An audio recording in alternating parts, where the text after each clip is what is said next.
Tamara, you're chasing a story in New Brunswick, what seems to be the developing and widening crisis of lead in the water. What do you got? Elevated levels of lead have now been found in 6 New Brunswick public schools. However, getting this information was not easy. According to New Brunswick Today reporter Charlie Kratovil, he had to publicly shame on social media the district in order to get this information. Now we're finding out in 2016 that kids might have been drinking lead through kindergarten, first grade, second grade, when they're most vulnerable, and it's really, really a shock. He said the district did testing 7 years ago and found several schools that had contaminated water.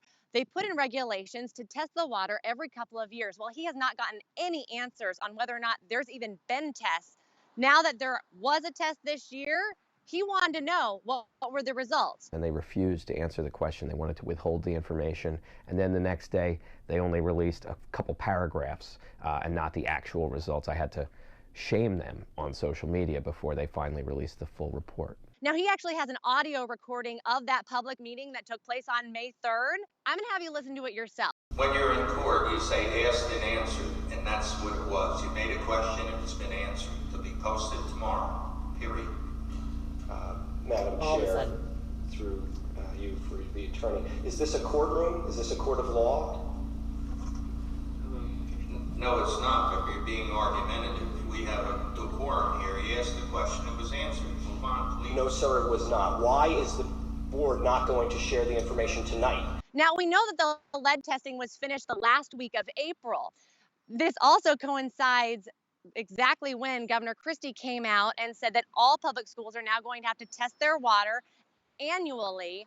Well, let's just say the board was not as transparent as Governor Christie may have wanted. Now, the reaction to this news has been widespread. Parents are extremely concerned. Check out this clip of a parent just wanting to get some answers on whether or not she should have her child tested for lead poisoning. She specifically remembers the lead was the fountain right outside of the gym, and she was playing basketball.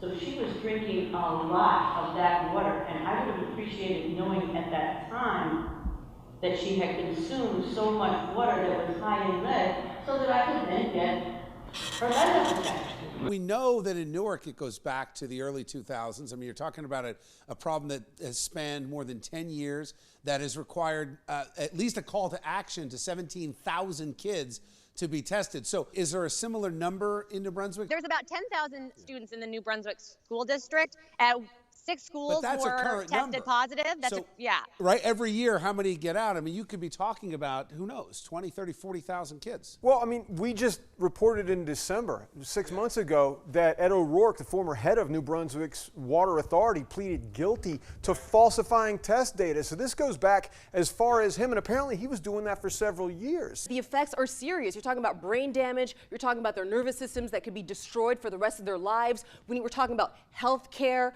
We need to figure out who those kids are and figure out a system to protect them and help them right now.